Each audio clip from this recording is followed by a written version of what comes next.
Wahdat road police मुकाबले के हवाले से राहगीर लड़की डाकुओं और डॉल्फिन एहलकारों में दूबदू फायरिंग का निशाना बन गई।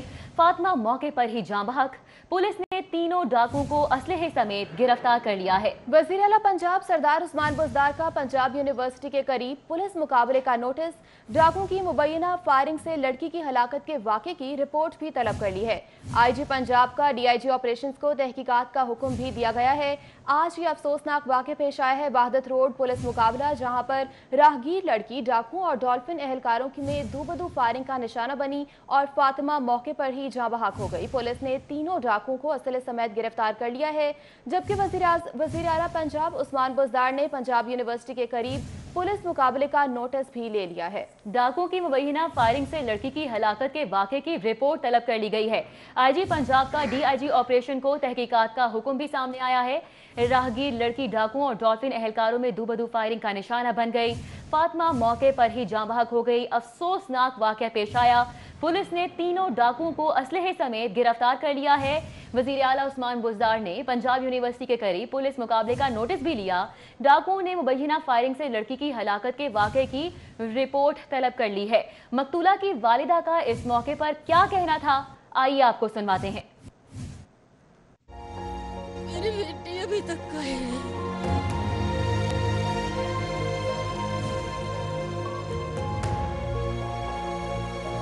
मेरी बेटी अभी तक का है।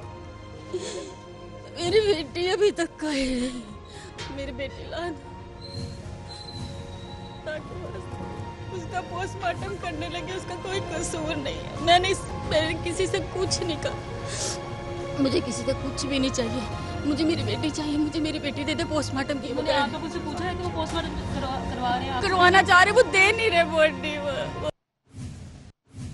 वालिदा के तासुरात आपने सुने हैं। गम से निढाल ये वालिदा हैं जिनकी बेटी बेगुनाह सड़क पर मारी गई। वाहदत रोड पुलिस मुकाबला जारी था। राहगीर लड़की डाकुओं और डॉल्फिन एहलकारों में दूबदू फायरिंग का निशाना बन गई। आबिद चौधरी इस वक्त हमारे साथ मौजूद हैं। मकतूला के घर पे वो इस वक्त मौजूद हैं, उनसे जानेंगे। बताएगा आबिद, इंतहाई अफसोसनाक वाक़या पेश आया है। घर वाले यकीनन गम से निढाल होंगे। इंफॉर्मेशन क्या है आपके पास अभी तक? कार्रवाई क्या की गई है पुलिस की जानिब से इन पुलिस एहलकारों के खिलाफ? जी बिल्कुल, इंतहाई अफसोसनाक वाक़या जो है वो पंजाब यूनिवर्सिटी के करीब पेश है, जहाँ पर घर से ड्यूटी पर जाने के लिए निकलने वाली 22 साला लड़की जो है डाकुओं के हाथों कत्ल कर दी जाती है। अफसोसनाक वाक़या पेश आ गया। उसके बाद पुलिस की जानिब से वारदात का मुकदमा जो है वो डाकुओं के खिलाफ दर्ज कर लिया गया है। इकबाल टाउन में दर्ज होने वाले मुकदमे में पुलिस की जानिब से मौक़िफ़ इख्तियार किया गया है कि वालिद की जानिब से जो दरख्वास्त दी गई उसमें उनका कहना है कि 3 डाकू थे जो कि वारदात करने के बाद फरार होते। इसी दौरान पुलिस रिस्पांस यूनिट के जो एहलकार हैं वो डाकुओं का ताक़ुब कर रहे थे। इसी दौरान डाकुओं के जो पुलिस रिस्पांस यूनिट के एहलकार थे उन्होंने अपनी गाड़ी डाकुओं की मोटरसाइकिल में मार दी, जिसके बाद तीनों डाकू जो हैं वो सड़क पर गिर गए, जिनमें से पुलिस एहलकार गाड़ी में से बाहर निकले और डाकुओं को दबोचना चाहा तो एक डाकू पकड़ लिया। 2 डाकू जो हैं वो फरार होने की कोशिश में थे। इसी दौरान डाकुओं की फायरिंग से लड़की जो है वो मौका पर ही जाँ बहक हो गई। अलबत्ता अब से कुछ देर पहले लड़की मकतूला के वालिद से हमारी बात हुई, असलम, जिनकी मुद्दत में मुकदमा दर्ज किया गया। उनका कहना है कि वो मुकदमे के बारे में कुछ नहीं जानते। कि दरख्वास्त जो है वो लिखवाई गई, उसके बाद उनके दस्तखत करवाए गए और वारदात का मुकदमा दर्ज कर लिया गया। इस वाले से जो मकतूला का वालिद है उनका ये कहना है कि पुलिस ने अपने मुफाद की खातिर वारदात का मुकदमा दर्ज कर लिया गया है। उनका कहना है कि उन्हें पता ही नहीं है कि गोली किसकी जानिब से चलाई गई या किसकी जानिब से फायरिंग की गई। अलबत्ता उनको ये पता है कि फायरिंग हुई है, लेकिन गोली किसकी जानिब से आई गई है ये उनको किसी मालूम नहीं है। अलबत्ता जो पुलिस की जानिब से FIR दी गई है और जो मकतूला के वालिद है उनके बयान में तजाद है। पुलिस की जानिब से डाकू के खिलाफ मुकदमा दर्ज कर लिया गया, लेकिन जो मकतूल का वालिद है उसका ये कहना है कि वो नहीं जानते कि फायरिंग किसकी जानिब से की गई है या गोली किसकी उनकी बेटी को लगी। अलबत्ता उनका इस वाले से कहना है कि वो किसी किस्म की कार्रवाई करवाना ही नहीं चाहते। उनकी बेटी की लाश को पोस्टमार्टम के बगैर ही उनके हवाले कर दिया जाए, यही बहुत होगा। लेकिन अगर रवां साल बात की जाए तो रवां साल शहर में 22 से ज़ायद अफराद को जो बेगुनाह शहरी हैं उनको डाकू की जानिब से फायरिंग करके कत्ल कर दिया गया। गुज़श्ता रोज़ भी देखना है कि शहर में 3 मकामात पर 3 शहरियों को दौरान वारदात डकैती मज़ामत पर डाकुओं ने फायरिंग करके कत्ल कर दिया। पुलिस अफसरान जो हैं वो आपसी झगड़ों में मसरूफ़ हैं, लेकिन शहरी जो हैं वो इसका तमाम तर खमियाजा भुगत रहे हैं। अब तकरीबन 6 घंटे गुजरने को हैं जो वारदात हुए को, लेकिन अभी तक जो मकतूला की लाश है वो ताहाल जो वर्सा है उनके हवाले नहीं की गई है। दूसरी जान में अगर बात की जाए तो पुलिस मुकाबले के दौरान जो फायरिंग के बायस है, गोली लगने के बायस 22 साल मकतूला जो है वो मौका पर ही जामक हो गई थी। घर से कॉल सेंटर पर ड्यूटी करने के लिए निकली थी। इनके वालिद का कहना है कि मामूल के मुताबिक वो घर से निकले हैं और उसके बाद ताकि अपनी बेटी को कॉल सेंटर छोड़ के वो वापस आ जाएं, लेकिन वाहदा कॉलोनी पर ये अफसोसनाक वाक़या पेश आया कि वहाँ पर फायरिंग के बायस उनकी बेटी जो है। जी आबिद चौधरी हमारे साथ ही मौजूद रहेगा, हमें ज्वाइन किया है सादिया खान ने, साथ ही साथ इमरान यूनुस भी हमारे साथ मौजूद होंगे। सादिया खान भी इस वक्त घर पे ही मौजूद हैं। सादिया खान बताएगा, घर वाले जो हैं वो यकीनन इस वक्त गम से निढाल हैं, लेकिन अभी तक पुलिस की जानिब से जो कार्रवाई है वो कहां तक पहुंची है, और थोड़ा इस वाक़े के हवाले से भी थोड़ा एक्सप्लेन कीजिएगा।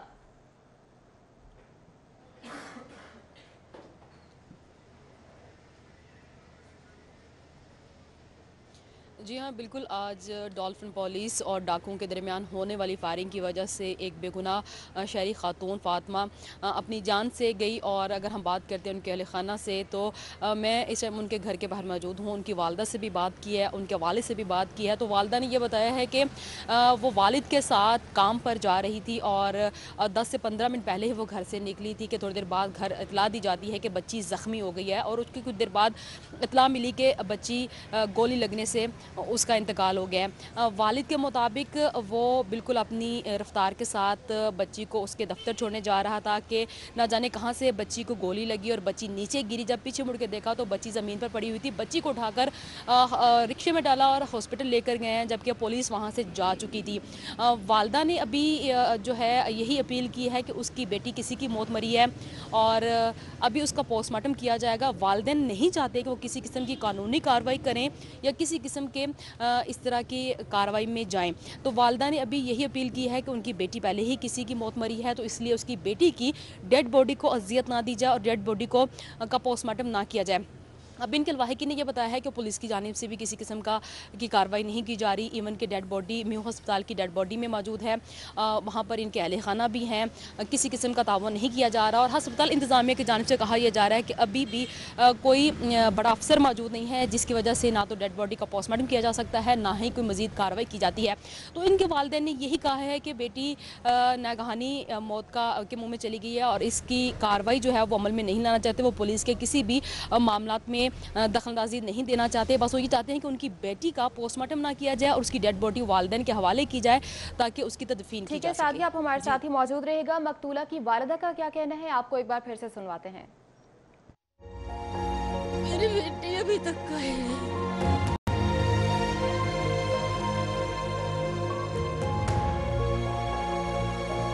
मेरी बेटी अभी तक है, मेरी बेटी अभी तक है, मेरी बेटी लान ताकि उसका पोस्टमार्टम करने लगे। उसका कोई कसूर नहीं है। मैंने किसी से कुछ नहीं कहा, मुझे किसी से कुछ भी नहीं चाहिए। मुझे मेरी बेटी चाहिए, मुझे मेरी बेटी दे दे पोस्टमार्टम की। मैंने आप लोगों से पूछा है कि वो पोस्टमार्टम करवा रहे हैं, करवाना चाह रहे, वो दे नहीं रहे बॉडी। वो जी इमरान यूनुस, आप बताइएगा कि आप इस वक्त कहां पर मौजूद हैं और अभी तक तहकीकात जो हैं पुलिस की जानिब से वो कहां तक पहुंची है। तो ये जो एरिया है थोड़ा ये भी एक्सप्लेन कीजिएगा कि ये कोई राह गुजर थी, कहां से वो लड़की गुजर रही थी और यहाँ पे कोई सीसीटीवी कैमरास क्या मौजूद नहीं थे या कोई ऐने शाहिदीन मौजूद नहीं थे जिनकी जानिब से कोई इंफॉर्मेशन कलेक्ट की जा सकी हो अभी तक।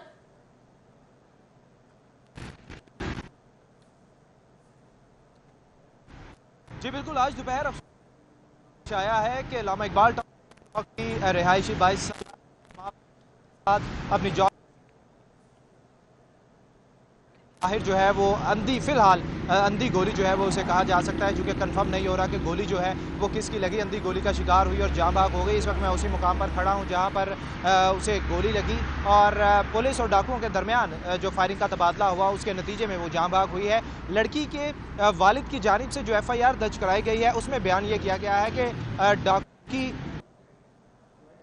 FIR में दर्ज जो है वो तहरीर की गई है, लेकिन लेटेस्ट अपडेट ये है कि लड़की के वालिद का जो अब ताज़ा तरीन बयान है उनका ये कहना था, चूँकि वो मोटरसाइकिल चला रहे थे और लड़की जो है वो पीछे बैठी हुई थी, लिहाजा उन्हें नहीं मालूम कि ये गोली जो है आया कि डॉल्फिन पीरू की लगी या डाकुओं की लगी। अभी तक ये पेशरफ जो है वो अभी तक ये फाइनल नहीं हो सका कि गोली जो है वो आखिर किसकी लगी है। चूँकि अगर जाए हादसा पर हम बताएं तो चूँकि सिटी 42 जो है वो सबसे पहले जाए हादसा पर पहुंचा था और जो मनाजिर यहाँ पर हमने कैमरे की आंख ने जो है वो देखे थे या रिकॉर्ड किए थे, उसमें सूरत हाल जो है वो यही सामने आ रही थी कि यहाँ पर जो पुलिस इंतज़ामिया खड़ी थी उसने जो मौके पर मौजूद एलीट फोर्स और पीरूज थी उनके जवानों को ये पूछा था कि गोली जो है वो किसकी लगी थी, कहीं आप लोगों की गोली तो नहीं लगी। इब्तदाई तौर पर जो डॉल्फिन एहलकार थे उनका ये कहना था कि उन्होंने गोली नहीं चलाई, ये डॉल्फिन एहलकारों का कहना था। बहरहाल जब मीडिया यहाँ पर पहुँचा, लोग इकट्ठा होना शुरू हुए तो पुलिस जो है वो यहाँ से चली गई और उसके बाद फ्रांसिक लैब और दीगर जो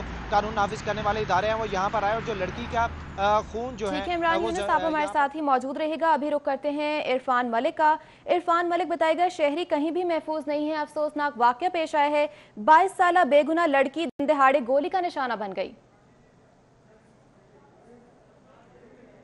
जी बिल्कुल, आपको इसमें बताएं कि पुलिस इन्वेस्टिगेशन अगर इस डाकू को जो गिरफ्तार किया गया है उससे तहकीकात ठीक कर इसको कैफरे किरदार तक पहुंचाती तो ये नौबत ही ना आती और ये खातून जो थी जिसको लड़की को आज गोली मार के इन डाकुओं की जानिब से पुलिस का कहना है कि उसको कत्ल किया गया, ये वाक़या ना होता। क्योंकि आपको बताएं कि जो मरकज़ी मुलजिम है फैसल महमूद 2012 में इसके ऊपर पहला मुकदमा दर्ज था, उसके बाद इसके ऊपर 2012 से लेकर 2020 तक इसके ऊपर 16 मुकदमात दर्ज हुए और 16 मुकदमात में इस डाकू को पुलिस ने हर मुकदमे में गिरफ्तार किया जिसमें डकैती के मुकदमात भी शामिल थे। लेकिन नाकस तफ्तीश के बायस ये मुलजिम चंद रोज़ बाद ही वापस आता और दोबारा इन घिनौने कारोबार के अंदर मुलविस हो जाता। पुलिस की अगर इन्वेस्टिगेशन ठीक होती, इस मुलजिम को गिरफ्तार करने के बाद इसके शवाहिद इकट्ठे किए जाते और इसको सज़ा पहुँचाई जाती तो आज ये अफसोसनाक वाक़या ना होता। और इसमें आपको बताएं कि फैसल महमूद पे 8 साल के दौरान 16 मुकदमात दर्ज हैं और इन 16 मुकदमात में पुलिस ने इसको गिरफ्तार भी किया लेकिन इसका कुछ बिगाड़ ना सकी और ये चंद रोज़ बाद ही जेल से रिहाई पाकर बाहर आता और दोबारा इस तरह की वारदातें करता था। जबकि इसका दूसरा साथी जो इसको गिरफ्तार किया गया उसके ऊपर भी 6 से ज़ायद मुकदमात दर्ज हैं जिसमें डकैती और दीगर संगीन नौयत के मुकदमात दर्ज हैं। लेकिन ये दोनों मुलजमान पुलिस की गिरफ्त में आते और उसके बाद ये क्रिमिनल जस्टिस सिस्टम का फ़ायदा उठाते हुए वहाँ से रिलीफ लेकर बाहर आ जाते थे। जी बिल्कुल, इरफान मलिक हमारे साथ ही रहेगा। फ़खर इमाम इस वक्त हमारे साथ मौजूद हैं, उनका रुख करेंगे। फ़खर इमाम बताएगा, अफसोसनाक वाक़या पेश आया, कोई पुलिस की जानिब से सेफ मैकेनिज्म ही नहीं है। पहले तो डाकू भाग जाते हैं, अगर वो पकड़ने की कोशिश की जाती है उन्हें तो राह चलते जो लोग हैं, आम शहरी हैं, वो खतरे में पड़ जाते हैं। पर पुलिस और जो डाकुओं के दरमियान जो है मुबैना तौर पर मुकाबला हुआ और इस मुकाबले के दौरान फायरिंग से जो है जो 22 साल लड़की थी फातिमा नामी जो लड़की थी निश्तर जो है वो टाउन की रिहायशी थी वो इसमें जाम बाग हुई थी। बॉडी को जो है वो डेड हाउस मुंतकिल कर दिया गया है और म्यू डेड हाउस में इसका पोस्टमार्टम हो। अभी तक जो है पोस्टमार्टम शुरू नहीं किया जा सका क्योंकि जो डेड हाउस राय हैं उनका ये कहना है कि पुलिस की जानिब से अभी तक जो डॉक्यूमेंटेशन है वो पूरी नहीं की गई और पोस्टमार्टम का आगाज़ करने के लिए ज़रूरी है कि पहले पुलिस की जानिब से डॉक्यूमेंटेशन पूरी की जाए और इस डॉक्यूमेंटेशन के बाद ही जो है पोस्टमार्टम का अमल जो है वो शुरू किया जाएगा। अलबत्ता इस हवाले से पोस्टमार्टम जो है वो इस तमाम तर केस में इंतहाई अहमियत का हामिल है क्योंकि जो पुलिस की जानिब से मुकदमा दर्ज किया गया है उसमें वाज़ह तौर पर लिखा गया है कि जो लड़की की जो हलाकत हुई है वो डाकुओं की गोली लगने की वजह से हुई है। लेकिन इस तमाम तर मामले से जो बच्ची के वालिद हैं जो अहले खाना हैं उन्होंने बिल्कुल लाइल्मी का इज़हार किया है और बच्ची के वालिद ने भी कहा है कि पुलिस ने अपने मफाद के लिए जो है ये मुकदमा दर्ज किया है और अभी तक उनको बिल्कुल इल्म नहीं है कि ये गोली आया कि डाकुओं की ही लगी थी या पुलिस एहलकारों की जानिब से जो फायर किया गया था उसकी गोली जो है फातिमा की गर्दन में लगी थी। अलबत्ता इस तमाम तर वाक़े का ठीक है। फ़खर इमाम आप हमारे साथ ही मौजूद रहेगा। एक बार फिर हम आपको सुनवाते हैं कि मकतूला की वालिदा का क्या कहना था, आइए सुनते हैं। मेरी बेटी अभी तक कहीं नहीं।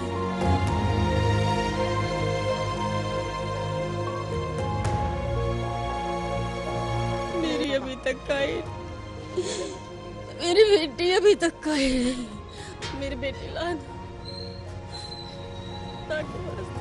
उसका पोस्टमार्टम करने लगे, उसका कोई कसूर नहीं है। मैंने किसी से कुछ नहीं कहा, मुझे किसी से कुछ भी नहीं चाहिए। मुझे मेरी बेटी चाहिए, मुझे मेरी बेटी दे दे पोस्टमार्टम की मैंने आप लोगों से पूछा है कि वो पोस्टमार्टम करवा रहे हैं करवाना चाह रहे, वो दे नहीं रहे बॉडी। मेरी बेटी अभी तक का है।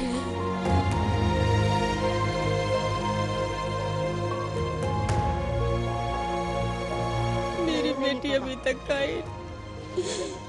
मेरी बेटी अभी तक का है। मेरी बेटी ला दो